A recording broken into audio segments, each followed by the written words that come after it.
Hey guys, so in today's video, I'm going to show you why 93% of all restaurateurs are broke. Now, why do I get to speak about this? Well, I've worked in my family's restaurants for almost 11 years, or I used to work in their restaurants.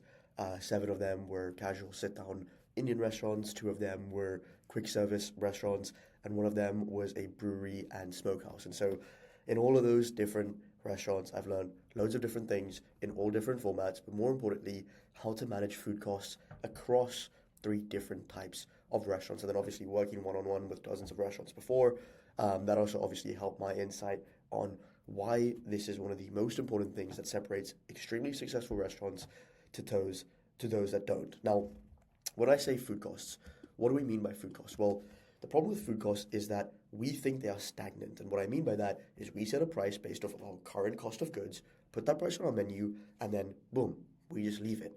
Now, in reality, that is not how it works. And the reason for that is because price fluctuates, right? Your supplier's prices are always changing, your staff don't always portion correctly, your prep waste adds up, and more importantly, your shrinkage, which is your loss of inventory, literally just eats your margin without you even realizing it. Now, we both know that you can't change your rent, right? You can't change your rent, and your labor prices are set by your state. And so food costs are literally the difference between you winning or you losing. Now, I'm going to take you through three main steps on how I know how to reduce food costs and stay on top of these things that the 1% restaurateurs do. The first one is menu costing. Now, too many restaurants or too many owners costed their menu once when they first opened, or maybe you did that last a year ago, and you haven't updated it since. But food suppliers change their prices monthly, sometimes even weekly. And if you're not tracking real purchase prices regularly, you're pricing off of fantasy numbers. And so how do you actually maintain this? Well, it's pretty simple. Maintain a live cost sheet. Update your stock cost based off of actual invoices. And if you get charged 10% for a cheese this week, then make sure that's reflected in your margin analysis. Flags.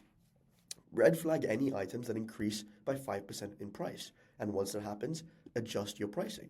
Review and adjust pricing on high margin, low sensitivity items quarterly or even monthly if need be. Now, I know our main concern is this kind of pricing discipline feels like you're gouging customers, but you're not. It just means you're protecting your margin intelligently. You pick your battles. You know where you have elasticity, where you can actually, change the price without dropping too much demand. And that is your extras, your sides, your toppings. And then also you know where you need to hold your pricing steady, which is your core combos and signature items. So I don't mean that if one item in a large dish, that is your main dish, increases by 10%, you now up your price by 10%. That's not what I mean. You have to be smart with this. But understand that your margin is your business. And so if you're always too nice and you're not changing your prices based off of your costs, you are going to fail. And even though it might feel nice that you're, thinking about your customers, yes, we must always think about our customers, but we can't think about our customers if we're not making any money because we're going to close down our business. So bear that in mind, and this is why you need to have or maintain live cost sheets. The second thing that's extremely important is staying on top of your waste management. Waste isn't just trash in the bin. It is literally your profit margin rotting away. So the first thing, and if you don't at least have this implemented, I don't even know what you're doing, but the first thing is obviously standardize your portion control. Now, the reason I mention this is because standardizing portion control in a casual sit-down Indian restaurant where a lot of the curries are cooked in bulk compared to like a quick service restaurant, which is similar to a Chipotle style, compared to a brewery and a smokehouse where your produce is a lot more fresh and you're cooking larger items of meat. These are all different in standardizing portion controls. But something that is common throughout them is something as basic as using scoops, ladles, and scales, right? No free pouring or guessing. Make sure that you are standardizing this. More importantly, understand why you're using certain sizing for certain items. And so, for example, at our fresh counter in our quick service restaurant, the ladles for rice were obviously bigger than our ladles for another smaller item that was much more expensive. The reason for that is because rice is a bigger part of the dish and it's very cheap compared to a small other topping. This is why Chipotle charges so much extra for avocado. Yes, it is high margin and they're charging way too much, but the reason for that is because if they were to give you the same scoop as they would their rice, they would literally lose so much money, right? The second thing is post portion charts in your prep and line areas. This is extremely important. Make it impossible for staff to forget what your standards are. And then talking about staff, the third thing is training. Train and retrain your staff members consistently. Without ongoing training, standards slip fast, and so do your margins. And so you need to include all portioning protocols in your employee handbook. Now, the biggest reason, or one of the biggest reasons of Chipotle's success is their monastic focus on staff training. And so you need to take this from the best. You need to understand from the best, and you need to learn from them.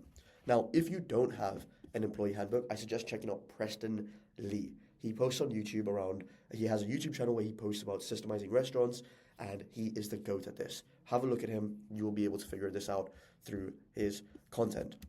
Now, a great byproduct of using scoops and ladles and, obviously standardizing your portions is the fact that you create a very consistent experience for your customers, because everything stays the same, since it's not like one day they're getting this much salt in their food and the next day they're getting this much salt, because everything is measured. Now, the second thing that you need to do under specifically waste management is tighten your first in, first out. Now, this is a really cool way that we did it, and this is a really cool way to kind of understand. But the first thing is always label things that come in. Label the items, the raw ingredients, but more importantly, the day they came in, the day they should be used by, and the day that they're obviously going to go off. The second thing is designate. Have a specific area or a shelf for older stock to be used. Third one is rotate daily. This is very simple. Train staff to rotate stock at the end of every day, with the older stock to be used right at the front and to be used first thing in the day. And the third thing, and the last thing is accountability, right? Have your manager shadow your staff doing a stock rotation twice a week, right? Keep them accountable and keep the standard high in the restaurant and guide them where needed based on their decision making. These processes need to be in your standard need to be as part of the standard operating procedures in your staff handbook. The third thing is calculate wastage. Now, there's this really cool formula for this. Log stock, look at your usage, compare, and investigate. All right? What does that mean? Log stock, right? Log the amount of stock you had for each ingredient prepped items at the end of the week. This includes stock that is delivered midweek or ad hoc. The second thing is usage. Calculate how much of the stock was actually used. The third thing is compare. Compare the actual wastage versus what should have been used based off of the sales logs in your POS, and now you have actually found the waste. And then lastly, investigate. Find out whether this is overportioning, whether this is expiring items that have been shelved ineffectively, and then take actions accordingly. And then the third thing, and the last step, I know it says step 4 here, my bad, but step 4 or step 3, menu engineering. Most operators think menu design is about what people like. That is not the truth. Even though we want to think like that, and we feel like our customers think like that, the truth is menu engineering is about what sells profitability. So the first thing is classify your items. Now, this is a really cool way to understand how your menu is structured and the quantity of certain items in your menu. And what that means is understanding your stars, your puzzles, your plow horses, and your dogs. Now, stars. These are like the best kind of items. These are your high margin, high volume. These tend to be your starters, your alcoholic beverages, things of that sort. Your sides. Second thing is puzzles.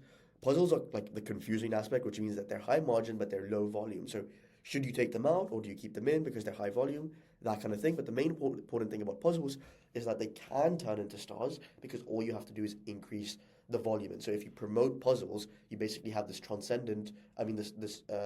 you basically have puzzles transcend into stars, which is why they're kind of like this X factor in your menu, which basically just means if more people bought it, you would make more money.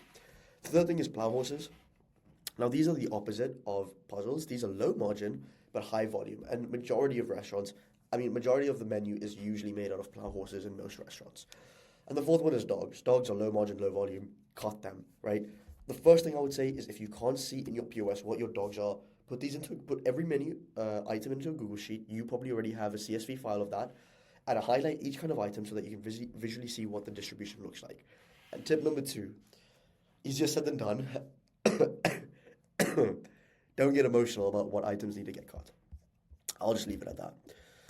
Step 2, bundle for margin. Now, combos aren't just effective, they're profit engines. Repeat after me. Combos aren't just convenience, they're profit engines. Now, what is a combo? Well, it's basically offering a set meal and then pushing higher margin sides or drinks. And this is really cool because what this does and what an item, I'm giving you this very simple example, like a burger might be your plow horse, right? That's a high volume, low margin item. They sell a lot, but your margins aren't great on them. You can turn them into a much more effective item on your menu through menu engineering by pairing them with puzzles and stars. Because the opposite of a plow horse is a puzzle, where instead of high volume, you have low volume, but you have higher margins instead of lower margins. And so if you can pair a plow horse with a puzzle, you've got this perfect combination of managing both issues, right? And the issue of the plow horse being low margin, which the puzzle brings up, and the issue of the puzzle meaning low volume, which the plow horse brings up because it's the main meal. And then obviously, what most restaurants tend to do is pair a plow horse with a star. The last thing is make quantitative decisions. Now, as a principle, this is the biggest difference between the top 1% of restaurateurs and everyone else. This change is literally what I can attribute all restaurateurs' success to, and even some of our own. The main thing is reviewing your sales metrics. Now, that's weekly, monthly, and quarterly. What this means is you need to create reports that tell you what works, what doesn't, and what needs to be cut, right? Allow you to log supplier pricing fluctuations and then therefore allow you to see your margin shifts, which give you insight on where items need to increase in pricing. And if all you're doing in your restaurant in terms of not knowing what your food cost is and you start looking at your menu costing and basically maintaining a live cost sheet, you step up your waste management by standardizing portion control, by tightening your first in, first out, by calculating your wastage, and you start optimizing your menu engineering by classifying your items, bundling for margin, and making quantitative decisions, then you are literally going to find yourself in the top 1% of restaurants. Now, the problem is, and this is why I am talking about this, is because based off of what I said, being in the top 1% of restaurants should be your goal. And this is the work that you should be doing. This is what moves the needle. But most people think successful restaurants come from a secret recipe. No, it comes from doing the boring work, diving headfirst into your numbers every week, which allow you to make the accurate and intelligent decisions that turn you into top 1% restaurateur. You should not be doing under-leveraged work in the restaurant or kitchen, getting stuck in the weeds, and things of that sort. Top 1% restaurateurs don't work in their business. They work on their business, right? That should be the goal. Work on your business, not in it. And that's one of the reasons, and that's literally one of the reasons why I created Certus AI. Now, for those of you who don't know, Certus AI is an AI phone manager that manages every single phone call that comes to your restaurant 24/7, 365. It does not sleep. It does not get snappy at customers.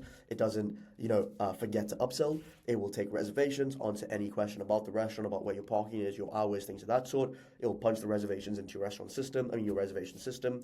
It will take orders, deliveries, map it into your POS system, connect it to a DoorDash driver, whatever you may need, whatever your number one staff member at your restaurant who picks up the phone, always upsells, is always nice to customers, it can do that and more. And when I say and more, it literally remembers your customers, it remembers what their favorite items were. It can do so many cool things that, first of all, a human would never do, but the second thing, a human should not do. Your staff or you should not be at the restaurant picking up the phone the second it rings, right? Because if you don't pick it up, you know for a fact they're going to a competition.